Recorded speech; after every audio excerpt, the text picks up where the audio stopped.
Bismillahirrahmanirrahim. Surah 61 ayat 9, Surah As-Saff.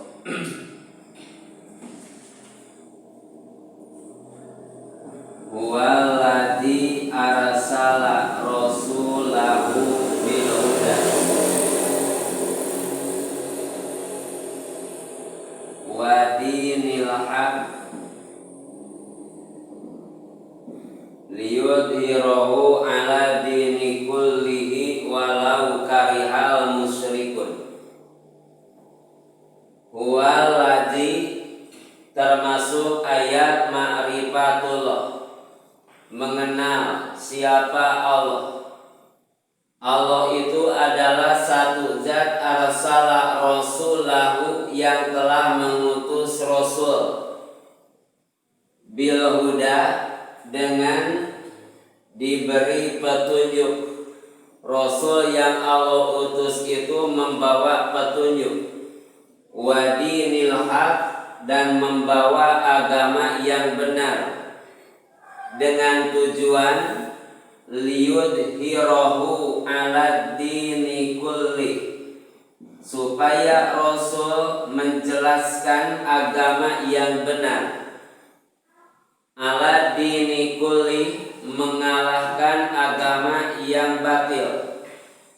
Walau karihal musyrikun, walaupun dengan cara dakwah Rasul mendapat kebencian dari orang musyrik. Huwallazi arsala rasulahu, termasuk sebagian rukun iman kepada Rasul Allah. Yang disebut Rasul adalah setiap manusia yang Allah beri wahyu dan diperintah untuk menyampaikannya. Insanun uhiya ilaihi bisyar'in wa yu'maru bitablighi. Seorang manusia, insanun uhiya ilaihi bisyar'in wa yu'maru bitablighi.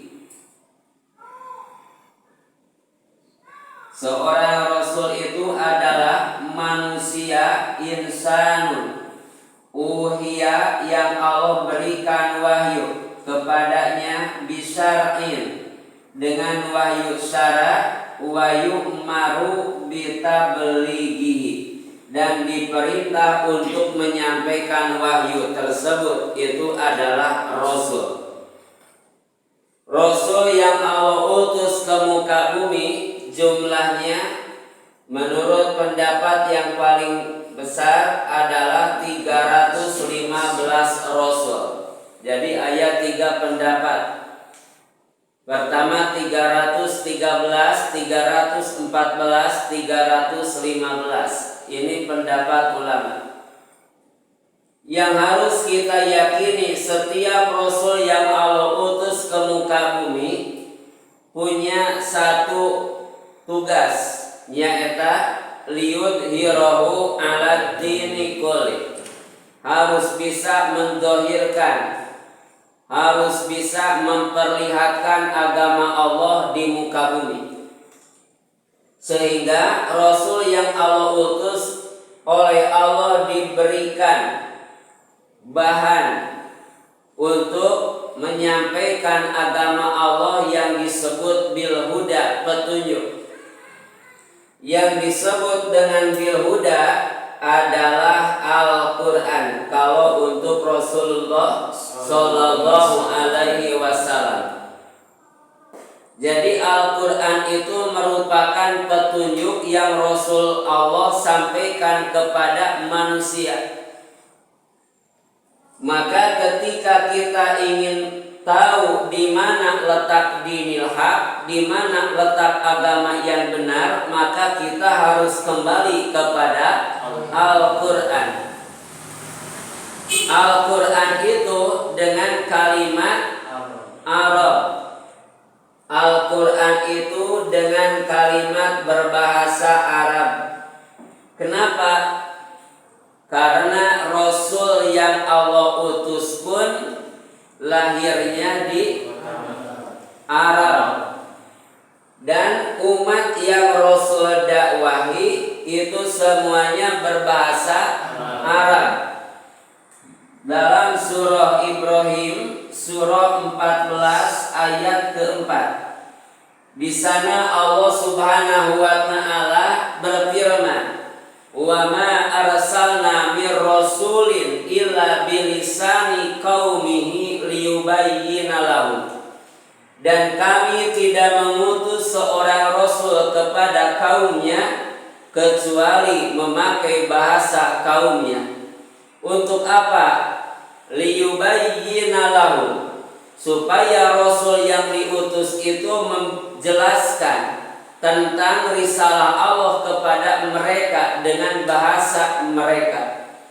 Dikarenakan umat kaum yang Rasul dakwahi berbahasa Arab, maka Al-Quran pun dengan bahasa Arab.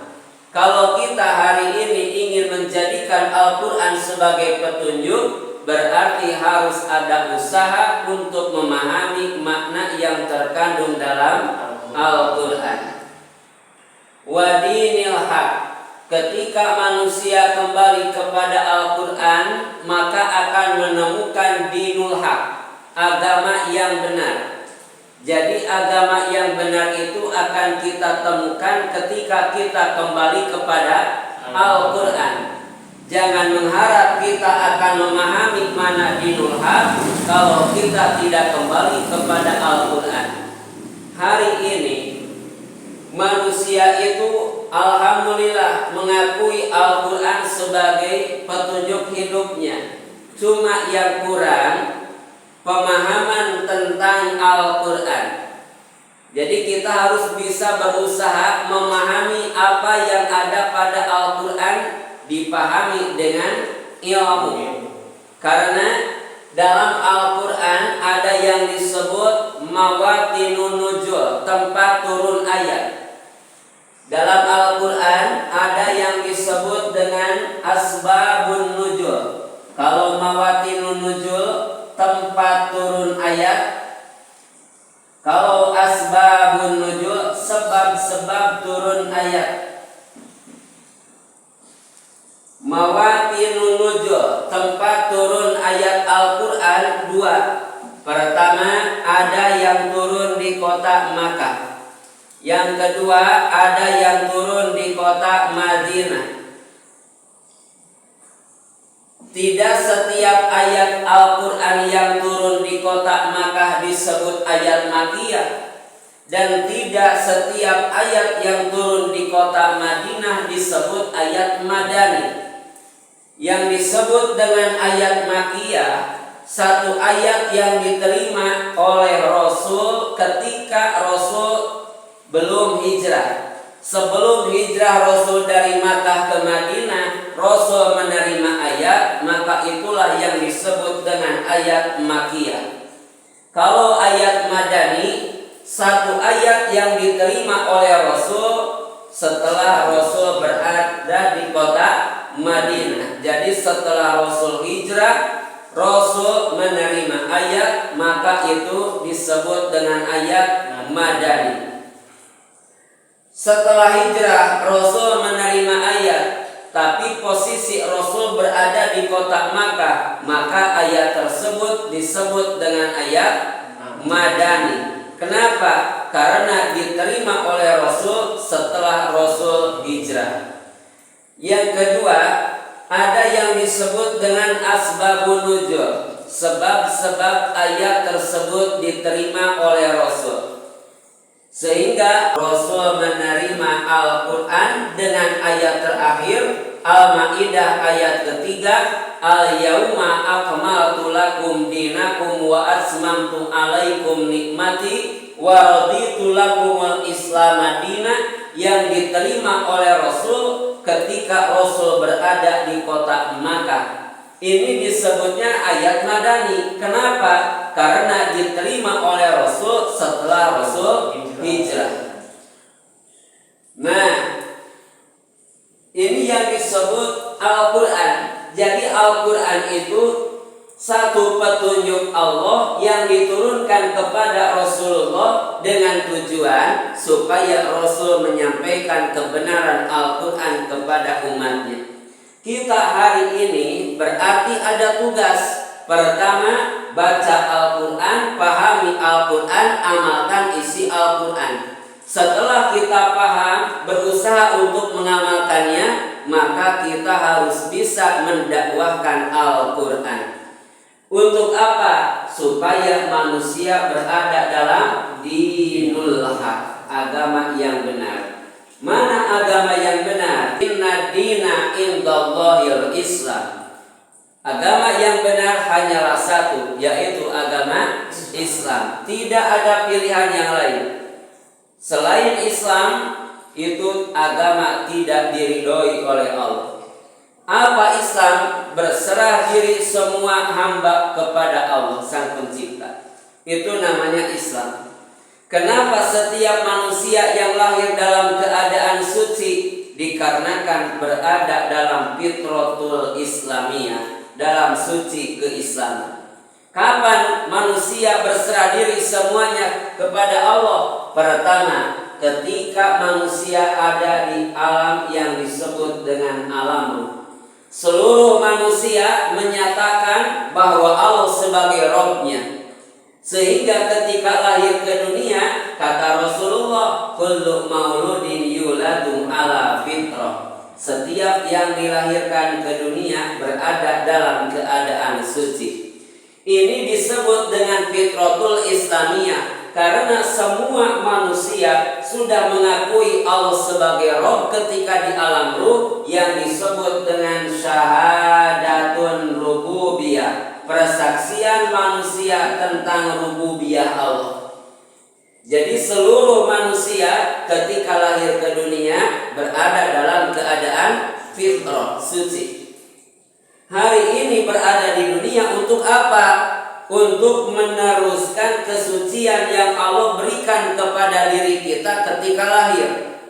Cara meneruskannya ini bil huda, harus sesuai hidup kita dengan petunjuk Allah, yaitu apa? Al-Quran. Jadi kita memahami, mempelajari dan mengamalkan Al-Quran, ini satu cara supaya hari ini kita di dunia bisa benar-benar berada dalam kesucian seperti yang telah Allah berikan. Nah, besok kita mengkaji surah 7 ayat 172 tentang perjanjian ruh manusia.